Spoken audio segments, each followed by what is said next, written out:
tumayong balahibo ko nun, sir, na panahon na nakita ko, naku, andyan yata si VP Sara, andyan si Bongo nakapasok na. Ang penalty nito ay 4 na taon nata na kulong. Who gave you the order? I take my orders from the Chief of the Philippine National Police. So, Chief PNP. Ang ano po namin is really to assist ang PCTC po. Kaya nga. Oh, PCTC, did you or did you not give the order to General Marbil? No. No. So, General Marbil, are you lying? General Torre, may violation ho ba sa arrest ni former President Duterte? No, sir. Any person arrested or detained or shall be allowed visits by or conference with any member of the immediate family or any medical doctor or priest, minister chosen by him. I saw the video, sir. President Duterte was asking for his own doctors. Sir, we have substantial doctor.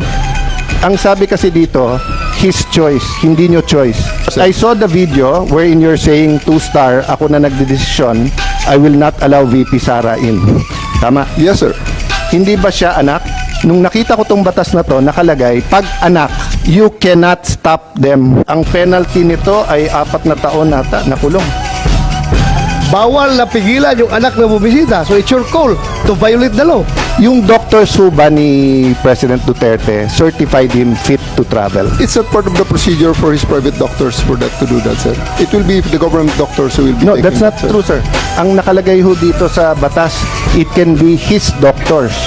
Magiging inutil yung batas if you invite your doctors and then they cannot certify. So, mangyayari nun, if they certify hindi pwede, sinertify ng gover doctor pwede, korte ang magsasabi at kakasuhan yung doktor na nagkakamali. But if you tell me, sir, okay naman siya, o tignan mo. The law is clear eh. Hindi naman ikaw magsasabing sufficiente, hindi. But you're supposed to allow all of his doctors in right away and you're supposed to allow his family members there and not deny them. So, who give the order? Sino nagbigay sa'yo ng order?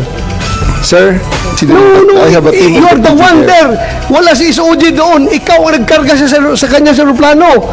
Kaya tinatanong kita, who gave you the order? Still, sir, I take my orders from the Chief of the Philippine National Police. So, Chief PNP. It's always the guidance that ang ano po namin is really to assist ang PCTC po. Kaya nga. Oh, PCTC, did you or did you not give the order to General Marbil? No. No.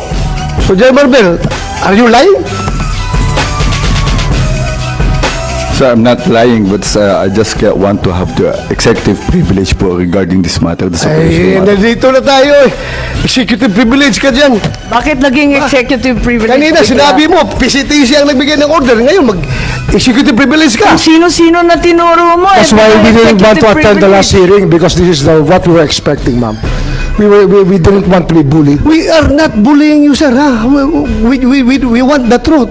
Secretary Remulla, I recall that General Torre, nagbigay siya ng interview na sinabi niya, bigyan lang ako ng eroplano. Ako nang bahala dyan. Arrest him and bring him to the Hague. Yun na. Simple as that. Arrest him and bring him to the Hague. Sagot ko lang, sir, bigyan mo ko aeroplano. O di ayos. So Secretary Remulla, nagpa-interview na si General Torre. We're not bullying him. He voluntarily gave this interview. Sinabi niya na siya talaga. Paano ba yun? Sino nag-utos sa kanya? I gave them the advice. That, So kayo ang number 1, nagutos? serve the warrant of arrest. And number 2, surrender him to the Hague. That's what the law provides. So, sir, you're the one giving the orders. Well, in some ways, because I gave them the legal basis for all the actions that happened. So, you're the one giving the orders. If I have to be the one, then if I am the one No, sir. that is referred to, I will admit it.